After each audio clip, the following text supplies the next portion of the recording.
Hi, welcome once again to Let's Get Working. I've decided that we're going to start again from scratch. So this week I'd like to talk to you about resumes. Okay, so in order to get a job, you really do need a resume to sell yourself. A resume is about 1 or 2 pages long. It has your name, your address, your phone number, and an email address. So on your resume, you also need to have a career objective. A career objective states the kind of work you'd like to do. So for example, something like wanting to work as a team in the area of retail would be a career objective. Okay, and then the next thing you would put on your resume is your work history. So the kind of work you've done, who you worked for, the time frame that you worked there, so when you started to when you finished, the job title, the tasks that you did in that job, and here you could also put any achievements that you may have accomplished. And these achievements may be Employer of the Month or things like that. Okay, next what you'd put on your resume is your education. So you'd start from the last certificate that you've accomplished and then go back for about 5 years or 7 years. You wouldn't go back more than 10 years.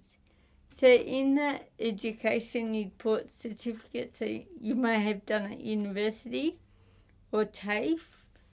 You'd also put your licenses to say you got a forklift license and maybe that you got a white card or your RCD or RSA.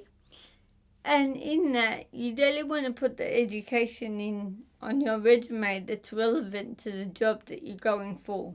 You wouldn't put more than you need. So just say you studied retail, but you also studied engineering. If you're going for a retail job, you'd probably just mention the retail stuff and not the engineering stuff. And also, if you were going for a job that was engineering based, you'd put the engineering certificate down but not the retail and things like that.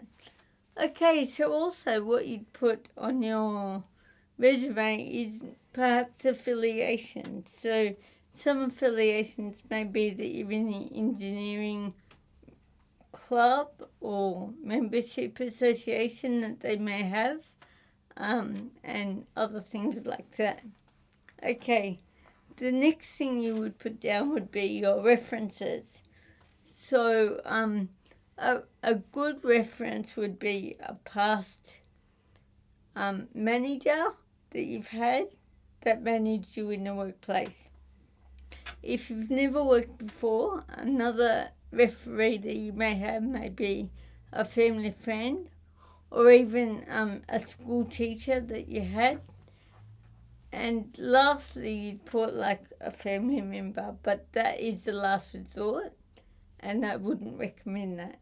Also, to have all this information about your resume, you'd want it on white paper and you'd want a nice subtle border, something that wouldn't detract them from the information, but that would stand out a little bit to get their attention.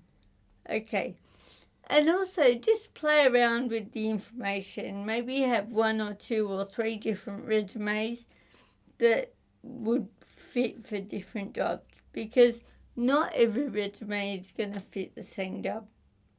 Anyway, if you have any tips or comments or suggestions that you'd like me to talk about on Let's Get Working, please fill in the comments box below and I'll get back to you.